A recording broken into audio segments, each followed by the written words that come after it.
Ce n'est pas toujours sous le soleil qu'on roule en Espagne, la preuve en est, aujourd'hui on roule vraiment sous la pluie dans des conditions très compliquées, très particulières, parce qu'en fait les routes espagnoles, quand il pleut, ça glisse. Alors en fait les sensations sont néanmoins très bonnes, on parvient à bien maîtriser la moto grâce au mode Rain, on va voir un peu plus loin tout ce que cette moto peut offrir, mais en tout cas pour le moment on est très prudent.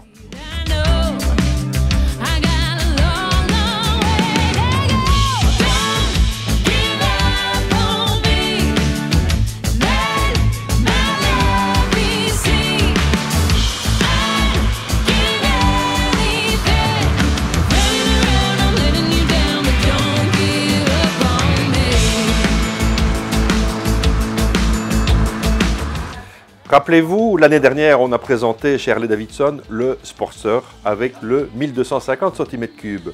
En fait, le Sportster est une vieille tradition chez Harley-Davidson. Cette tradition avait évidemment un peu disparu avec Exit, les 883 et les 1200 qui sont passés à la trappe pour non-respect des normes Euro 5. Et nous voici avec cette Nightster. Alors, on est sur un tout nouveau moteur. On est sur un 975 cm3. On pouvait se douter qu'il allait se passer quelque chose autour de cette cylindrée, puisque rappelez-vous, l'an dernier, pour ceux qui suivent la marque de près, une certaine Bronx avait été présentée avec un moteur de cette même cylindrée. On est sur une nouvelle vision du Sportster, même si c'est un Nightster, c'est une nouvelle appellation chez Harley-Davidson. On est sur un bicylindre, évidemment.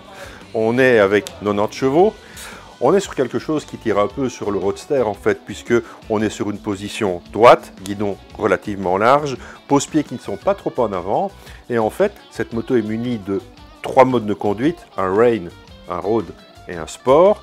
Et il y a vraiment une grosse différence. Alors aujourd'hui, on a roulé, nous sommes en Espagne, on a roulé dans des conditions très difficiles. On est parti sous la pluie, on a roulé sous la pluie, on est revenu sous la pluie. Alors, ce n'est pas les conditions idéales pour tester une moto. Néanmoins, c'est très intéressant quand même de tester une moto dans ces conditions. Pourquoi? Parce qu'en fait, on peut juger évidemment de toutes les qualités de la moto en termes de progressivité d'un embrayage, d'une progressivité d'une attaque de frein, d'une tenue de route, d'une suspension qui s'adapte bien à ce genre de conditions, d'une progressivité sur le mode Rain qui permet d'enrouler sans trop de problèmes. Et en fait, dès qu'on change de mode, en fin de journée, on a eu des routes un tout petit peu plus sèches, donc on a pu s'amuser un tout petit peu plus. Dès qu'on change de mode, la moto change radicalement de caractère. Alors c'est une moto très amusante, c'est une moto qui permet en fait d'avoir un ticket d'entrée aux alentours de 15 000 €, puisqu'on est à 15 495 € sur la version de base. Avec ça, vous rentrez dans la famille Harley sur ce qui est en fait maintenant la plus petite cylindrée de chez Harley, c'est-à-dire le 975 cm3. Alors on a un ABS, on a un traction control, les modes de conduite, je l'ai dit, on est en éclairage full LED.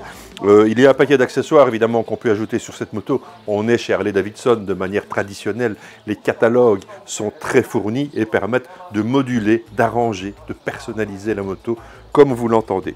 On est toujours dans l'esprit du Sportster et évidemment on est toujours sur une moto qui est dans la famille parce qu'on a quand même ce bicylindre qui envoie dès qu'il est bas dans les tours. Il y a beaucoup de couple sur cette moto. J'ai vraiment bien aimé ce moteur malgré les conditions de conduite qui étaient un peu particulières. On réessayera cette moto durant la saison dans des conditions j'espère plus sèches en tout cas, mais pour un premier contact, pour un premier galop d'essai, Harley-Davidson a de nouveau fait quelque chose qui plaît et qui plaira à mon avis. Je ne sais pas ce que vous pensez vous de l'esthétique de la moto, je la trouve très réussie. Finalement, j'aime mieux cette sortie de peau que sur le Sportster 1250. Là, il est très volumineux. Bon, les normes Euro nous imposent évidemment des échappements qui sont de grosses dimensions. La moto est confortable. On a fait quand même 100-150 km là en enchaînant les petits virages. Je vous ai dit dans des conditions difficiles. Et en fait, selle moelleuse, pose-pied pas trop en avant. Donc en fait, le dos ne subit pas trop les trous sur la route. On a un équipement relativement minimaliste, mais sincèrement, on n'a pas besoin de plus. Cette moto est bien équipée de base, comme elle est là, ici. Vous avez une moto comme elle sort de boîte. Donc à 15 495 €. Elle sera bientôt disponible dans les concessions. Allez jeter un coup d'œil, allez tourner autour de cette moto, allez la voir de l'avant à l'arrière. Vous allez voir que c'est une moto qui est bien foutue, en fait, comme on dit chez nous. Alors, elle est maniable et elle est amusante. Pourquoi? Parce qu'en fait, ça, c'est pas un réservoir, c'est juste la boîte à air. Le réservoir est sous la selle. Ça veut dire qu'on a centré les masses, on les a abaissées, et ça rend cette moto très agile, très amusante dans les petits virages, dans les courbes. Et c'est une moto très amusante et qui tiendra la dragée haute à des roadsters, peut-être un peu plus typés, un peu plus marqués dans le sport. Alors cette Nyster est une Sportster. On mélange un peu les termes, mais c'est toujours un peu compliqué chez Harley-Davidson, mais ils font de bonnes motos.